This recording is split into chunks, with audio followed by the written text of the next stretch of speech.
Hello, welcome. So I don't know Madueke made this hairstyle and I felt it in my spirit and I thought, well, if I can make this into a wig, it will be so easy for my client. And I was like, you know what? I like to recreate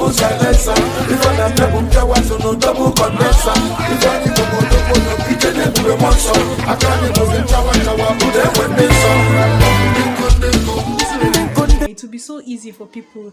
So let me just try it and see if it works out. And in this tutorial I am going to tell you and show you problems you might come across if you make DIYs, or if you make things that you see from the internet. You know that making it is not as easy as it looks on the screen or whatever you're watching it on. So I used a stretchy dome cap, put it on my head and just traced out where, like, the boundary where I want the hair to lay on. Okay, and then I sectioned my head just as she did. She used 3 parts and made the front one bigger, so I just replicated that.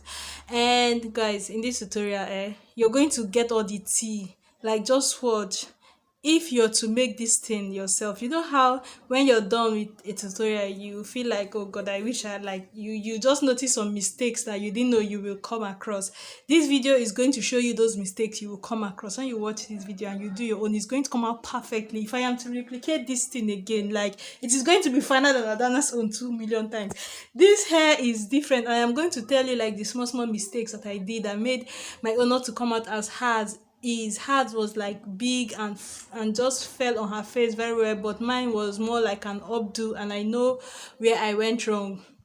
Starting with your hair selection, I used this easy braid by Darling Hair. See, don't go and use any silky. This hair is more silky than the regular, like, expression, lush, darling, normal attachment that we used to braid, like hair extensions that we used to braid. This one is silky. You can even see it from the look. It's kind of shiny and it's just extra silky. See, when it comes to that twisting that we used in the front, you don't need the hair to be sliding up and down because this is a wig. Just imagine you're making this hair with like a kinky hair. Oh, another thing, please don't use a colored rubber band as I did. That doesn't even make any sense. It's very unsmart. So don't use a colored one. So what was I saying? I'm just trying to conceal the rubber band at this point to make sure it is covered, because if you wear this thing and be dancing on one bed, you're not bend down, everybody will just see the rubber. Like, it's just like opening your yash in public. No, we cannot just be doing that kind of thing. Like, we need to be on point completely. So just as in the tutorial, she used the rubber band to attach this first hair at the backbone and turned it over to cover the bone. That's exactly what I did here.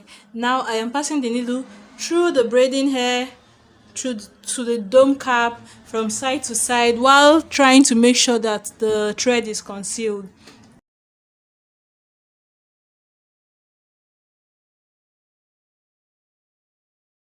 So guys, another mistake I made, I didn't sew this back one long enough into the front. So let's say I stopped, the distance from like the backbone to where I stopped with this braid wasn't long enough. I should have gone maybe an extra 2 inches or 1.5 inch down again towards the front. That would have reduced the amount of braiding hair left in these 3-strand braids that I used to wrap the other two. So it would have been smaller, which would have helped my front bun to lie down flatter. So I should have just gone 1 to 2 inch further, like sewed it down a little bit more towards the front. So that hair comes in 5 packs of these bundles, these mini bundles, and I used 2 in the front. This thing wasn't enough. If you want your hair should look robust and like you should be able to twist it freely and then fluff it out. So this hair wasn't enough. I would recommend that you use like half, like at least a quarter more of this hair, so that it would have been like 2 for each of the braids. And another mistake I made, because I didn't have someone to help me hold this freaking hair, I just placed it on this nail, and I was being careful to make sure that it doesn't fall off as I was braiding, and because of that I couldn't twist the hair as tight as I wanted to, because I felt it was going to fall out of that nail. Big mistake. This other one, I took it outside and met someone that helped me to hold it, and I was able to twist it like strong. Twist your hair well. the first one that I didn't twist very well, that was just been, and I wasn't worried. I felt like, well, I'm going to lay the hair and I need it to be a kind of fluffy, so if the twisting is loose, then it's fine. No, it's not fine. It ruined my hairstyle. No, it made it not to be like, it lost that twist pattern. You see what I am saying? This one I used to wrap is too bulky. I should have sewed it more. And see the distance from the back to where I am wrapping this hair. That's not the distance from somebody's nape to the crown of the head, you get. So it's short, and because of that, it didn't let my bun lie down freely in the front well enough. The luck I had was that because I used a stretchy material, I could just like tug on it a little bit and bring it forward, but that was unnecessary stress. And you see the way I am wrapping this hair, this is what made it to be on top and be like more of an updo instead of like an elegant bun sitting on your face, by the side of your face. It was hanging up. Like, you see the way I wrapped that. Like, when you're wrapping, bear in mind that you want it flat, so don't wrap on top of each other yet. I did that too early, and it made that middle one is as if it's on top of the other one. And now see, I now pulled in the tail of this one into the middle. It now bunched them up again, so that bunching up just made it like hang. It's now like aju. Do you know aju that they used to carry water? That we used to balance things on our head, like those pieces of clothes that will wrap around and then use it to balance things on your head. If you're Nigerian, you might know what I'm talking about. See, I am not trying to force it to like lie down flat. No, when wrapping your own, just wrap it to lie flat on your skin. Like, it's going to be bigger, it's going to be more flexible, and it's going to look more elegant. I think this one is looking like Paco. It's just looking like my bun, this hair I made compared to Adana's own. Adana's own is looking like a jabo, like a spoiled child, and my own is looking like ghetto baby. It's just looking hard, it's looking strong, but it's fine. Like, I learned what I needed to learn from this, and I am confident at this point that when my client comes, I will be able to give her the best. If there's one thing I've learned from my obsession with YouTube and doing things I see from YouTube, is that when people make the videos and it's edited, like, you're not going to see all the mistakes you will come across. When you start doing it, at some point you ask yourself, who sent me? And you come across mistakes that were not mentioned in the video. So this video has covered all those things for you.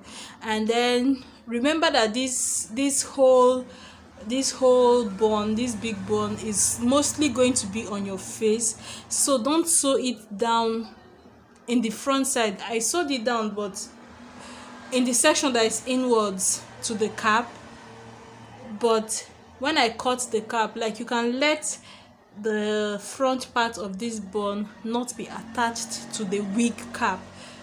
Keep in mind that this thing is just to have like a back frame for the hair to stay, so that you can take it off and put it back on. Nothing stops you from still using bobby pin to support it. So it's just so that you can have it and take it off, use it again, take it off, instead of looking for someone to make the hair for you see, just go to your hairstylist and have them, or just make it yourself, so that when it's time for owambe, when it's time to dance, you can just pack your hair, clip this on, and go. So nothing stops you from using bobby pins on that day to support the hair if you feel as if it's loose somewhere. So don't sew like I was sewing this thing as if my life depended on it. Big mistake, because it made it to not be flexible. Just sew it enough so that it doesn't come apart when you take it off. Okay. Oh, something else, please do not use T-pins. You're going to see the T-pins I use. These T-pins, if you have those other pins for pinning your wig cap, your dome cap to your mannequin head, like those ones that have ball on top, don't use these T-pins. These T-pins gave me more flyaways than the flyaways in the hair, because it kept getting stuck on the hair extension, and before I can take it off, it will just make one part long and refuse to go back inside. It was so annoying. It happened to me like up to 6 times. Guys, don't use that pin, or make sure it doesn't get anywhere that is going to grab on your hair. So I just cut off that pin. Guys, what does this thing look like? Like the material on there, it looks like underwear. So I made another tutorial before this one, just to see if I can actually pull off this wig thing. This is a wig cap I use, and this is how I sewed it. Something else, you will need smaller needles to sew this thing than the needles that we use for sewing, because some of the hair clips or the wig comb, the needle couldn't pass through all the holes, and I sewed down all the holes. When I used 4 wig pins, yeah, 4, is it 4 or 5? So you can see for the side, when it's time to sew it, I fold in the edge of my dome cap or hair pieces. I folded it in a little so that the place where the wig cap is going to be sewed in will have more structure and be supported. So this thing looks like the size of a pad. I mentioned this in my other video. So just find a stretchy material. If you can get a mesh material that is sturdy and stretchy, then you are good to go. So this is the other one I made. I just clipped it off. It looks good, and it's time to try this one. The other tutorial is already up on my channel if you want to see it. Fine, yeah. And for this one, I am starting with the back. I don't know why I started with the back, but I started with the back, and just go ahead. I'll clip and moved it forward, clipped. See here, this wig comb, press, kwano press. It was making me press my brain. Like when you need it to snap back, you'll be pressing. I don't know if my head is not curved enough. See, that pin in the front was useless. It was paining me. It was too close to my edges. I don't think I clipped it. I actually later left it. I needed to be in front of a mirror. This is when you start seeing that, oh my god, your hair is actually making sense. So this thing I'm doing is actually fine. One baby is beginning to look hot. So I was feeling okay. You can see I didn't clip that last wig comb because it was almost on my edges that I'm managing, so it can stay. I just use bobby pin to finish it up, and of course I had lots of flyaways from the pin and then from the hair, so I just use this mousse to mousse it down. I use the pin to tame it, and then I started feeling myself.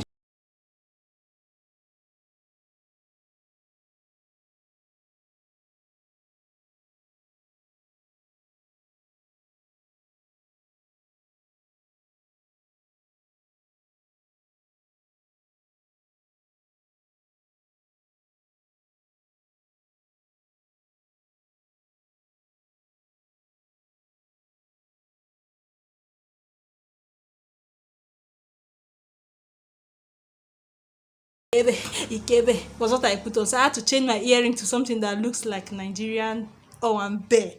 And this was all that. See, the earring is the only outfit that can relate to the vibe. But you know, it's okay. It's okay. Subscribe for more, Joe. See, bye.